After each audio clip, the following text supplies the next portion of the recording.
Hi and hello there, Scorpio. Welcome new subscribers. My name is Yan, returning Istam buyers. Thank you po sa inyong walang sawang love and support for me. At kung hindi niyo pa alam, pa po tayo other channel, link down below sa ating description box. So if you're interested, click lamang yung link dyan para mapunta po kayo doon at araw-araw nag-upload tayo ng collective readings for all signs there. At yun nga, no, Scorpio, wala tayo ditong gender, no? And of course, wala rin tayo dito, no, na time period. Pero ang kukunin natin ay ang highlights ng inyong 2026, no? One card per month, yun ang ating gagawin, no? Pero bago yan, no? Wala rin po tayo dito na pilitan, kaya naman you have your free will. Kung gusto nyo i-claim yung mga mensahe or gawing guidance or not. So, okay, cross-watchers ni Scorpio, welcome ka din. May Scorpio placements sa natal/birth chart, welcome din kayo. So, let's go ahead and check this mga highlights mo is Scorpio para sa taong 2026. Maraming salamat Archangel Michael Angel Guides para sa palagian ninyo na present sa reading ni Scorpio. Can we get messages for them please? What does Scorpio needs to know? Can you please show me? Scorpio, mga mensahe para kay Scorpio please. Okay, so let's go ahead and check these messages, no? Pero syempre, ilatag muna natin, no, ng pataob muna. Tapos isa-isa natin na buklatan, diba? So this is for January, February, March for my Scorpio people, April, May, okay, June, July, August, September, October, November, December, at mamaya na rin natin buklatin ang ating bottom of the deck na dahil yan ay added message para sa highlights ng inyong 2026. So yan mga babes, ayusin ko lang muna yung ating lighting. Okay, so para sa ating January highlights na 2026 ni Scorpio, meron tayong Moon. So, meron ditong parang secret, no, na marireveal sa'yo. Pero kung ano tong sekreto na to, bagay na nakikita ko na parang, hi, salamat, or parang may energy dito, no, na parang happy ka sa kung ano yung sekretong malalaman mo. Yan tayo no. Actually, sekreto ito ng iba na pwedeng matagal mo nang gustong malaman, very curious ka, no? But with the moon, mukhang malalaman mo na itong malupitang sekreto na ito, no? At maaaring ito pa nga yung bagay na talagang gustong-gusto mong malaman or marinig. Yan, no? At least January pa lang, mukhang nakangiti ka na ritong wagas. Puti nga ang ngiti mo diyan. Ibig sabihin talagang tuwang-tuwa ka sa mensaheng yan, pero nakikita ko na hindi mo yan ipagkakalat like, shh, 'no? Like, hush-hush ka lang sa iba, pero may energy ka ng parang energy mo parang, tuwang-tuwa ka na parang kinikiliti na kinikilig, gano'n. February highlights naman para kay Scorpio, Ace of Swords energy. Mukhang meron dito mga babes, no? Na makikipag-usap sa'yo ng seryoso. Okay? At kung sino man tong energy na to, no? Parang siyang klase ng energy na pwedeng, um, yung energy na parang feeling mo hindi nagseseryoso, palabiro, or whatsoever, no? Pero magugulat ka sa kanya manggagaling, no? Yung adult communication na yan, yung pwedeng tapatan na yan, confrontation. Pero yung iba, okay, possible na yan ay may kinalaman rito, no, sa work or sa ibang bagay, no? Like, magugulat ka lang kasi parang kung sino tong magsasalita na to, parang siya yung klase ng energy, hindi siya yung nagsiseryoso na nakikita mo sa kanya palagi, no? Pero dito parang, la, ang talino pala nito. Yan, o, parang ganong klase ng energy. Or la, hindi ko akalain na ang galing pala niyang mag-isip. kapag nagseryoso siya, 'yan 'no. So maybe meron kang makikita ditong different side ng someone here. Pero yung iba don't get it wrong, nakakita talaga tayo rito ng seryosong pag-uusap sa pagitan mo at ng isang person. Maaaring tapatan or konprontasyon. 'Yan 'no. Tingnan natin ang March mo, Scorpio, Ace of Cups, another ace. Ay, marami kang new beginning ha, next year. Kay Ace of Cups energy, Scorpio, no, ay new love para sa'yo. And this person here is appearing, no, as a blessing dito sa life mo. At hindi lang yon, no, I'm seeing mutual energies. So, possible, no, na ikaw ay blessing sa kanya. Ayan, no, blessing siya para sa'yo at blessing rin ikaw para sa kanya. Ace of Cups speaks right here na overflowing love and being contented sa loob ng isang connection. No, definitely new love, new interest rito ang darating sa life mo. But I do see you, no, reciprocating each other's feelings and emotions, no, and actions, no. Nakikita natin dito, no, na you will drive into each other's energy, no, very, very well. Perfect match, nakikita ko dito sa inyo ng taong ito. Okay? Definitely new love is coming your way na lumalabas bilang blessing siya sa'yo at blessing ka din sa kanya. Wow! Tingnan natin na summertime, April mo, Scorpio, we've got right in here, Seven of Wands energy. Maaring ikaw ito, no, na literal na posibleng may puntahan sa summertime. Bakasyon man yan, no, forest vibe, nature vibe, pwedeng beach yan, falls, puwede rin namang mag-camping ka diyan, literal na trekking or whatsoever. But I'm also picking up another strong message na ang April mo dito magiging hot as summer din, 'no? Ang kompetisyon between you and some other people right in here, don't know, maybe may mga kakumpetensya ka dito sa work or maglalabasan dito yung mga competitors mo sa work or sa negosyo. Or yung iba, maybe you're gonna join some kind of contest, 'no?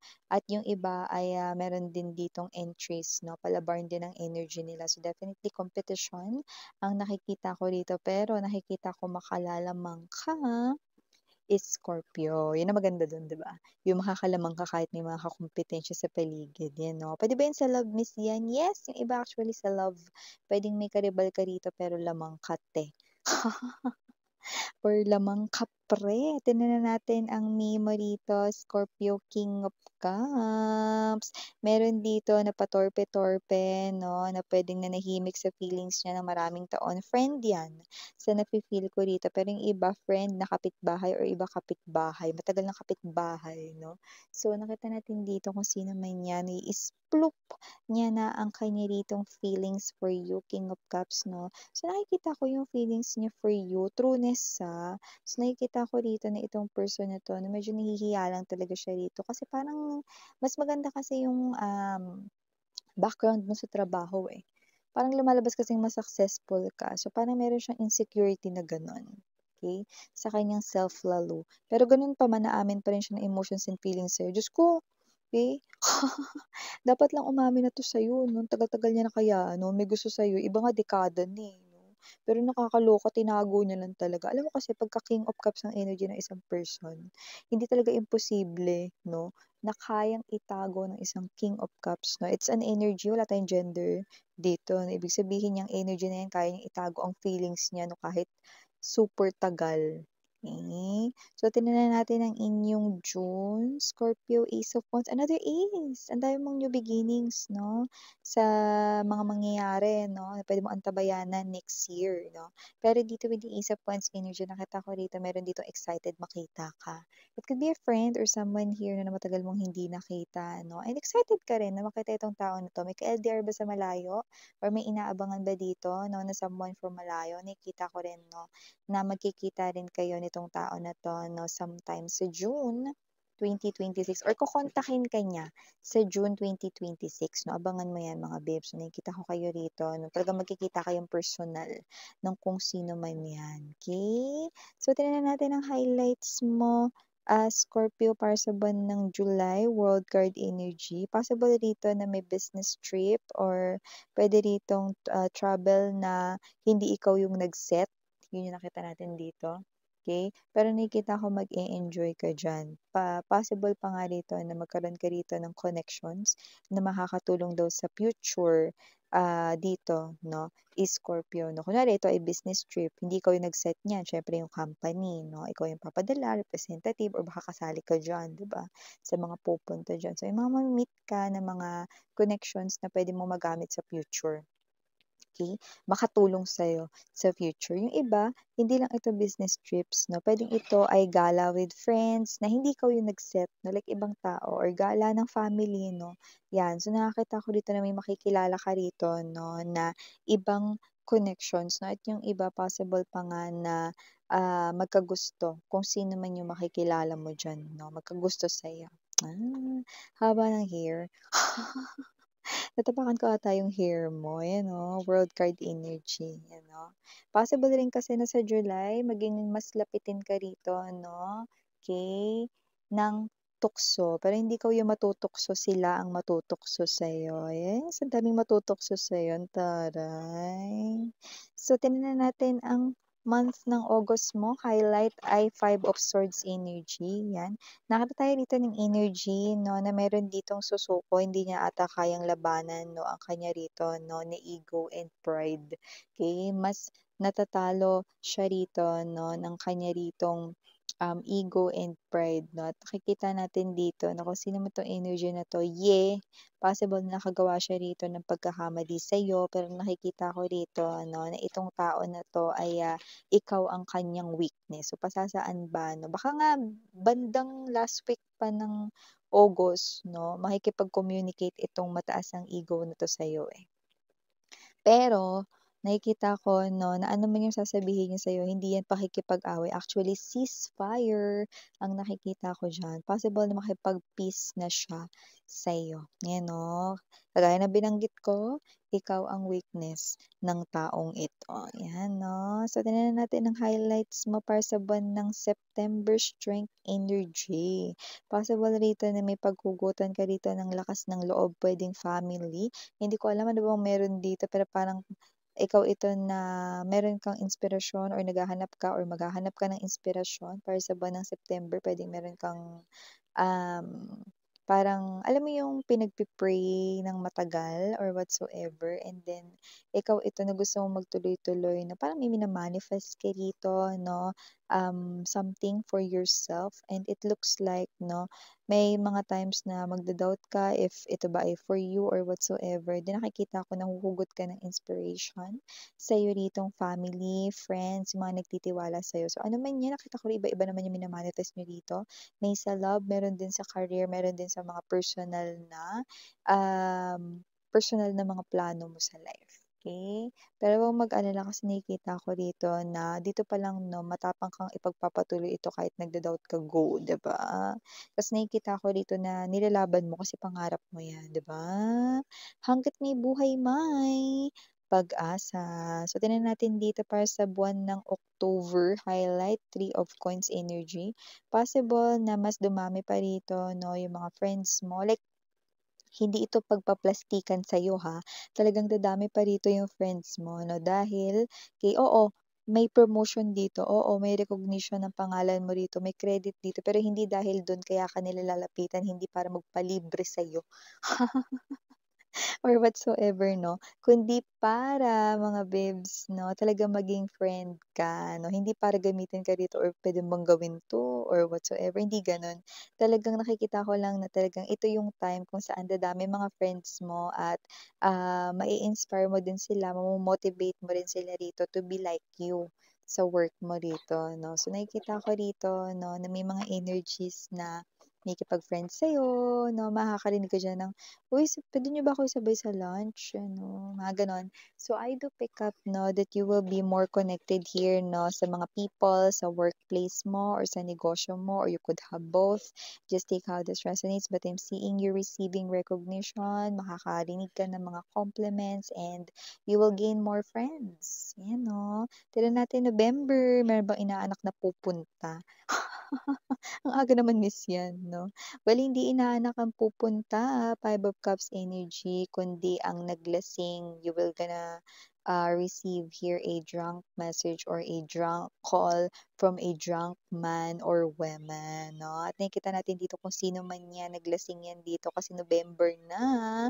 Puwedeng naiisip niya na rito 'no, na sa Pasko ay malamig ang kanyang magiging Christmas, 'yan 'no. So, puwedeng hindi mo siya pinapansin, tinalikuran mo na siya, kinalimutan mo na siya 'no, et cetera, et cetera. May maglalasing dito at makakatanggap ka rin dito ng lasing na voicemail, drunk text 'no, or pupuntahan ka talaga nitong tao na 'to, okey? Hindi siya inaanak mo, pero gusto niya ritong mamasko pero ang kapalit puso mo, ayan, So, highlight naman para sa inyong December, King of Swords energy. Possible na sa December meron kang mga madagdag kasi parang gumagawa ka na rito ng bucket list or resolution mo para sa New Year 'no, or New Year's resolution, 'di ba kung tawagin. So nakikita ko may mga hindi ka nakakausapin sa year 2027 sa nakikita ko diyan or starting sa year 2027, mga toxic people na kilala mo hindi mo na pagkakausapin 'no. And yung iba nakikita ko rin dito 'no, na parang gumagawa ka rin ng desisyon dito na i-entertain mo lamang yung mga karapat-dapat i-entertain, okey? So, nakikita natin dito 'no, na this is you, parang gusto mong simulan yung 2027 mo rito na talagang yung maayos yung iyo ritong simula ng taon hanggang tuloy-tuloy 'no, you're building here your new pace, your new life, yun yung nakikita natin dito.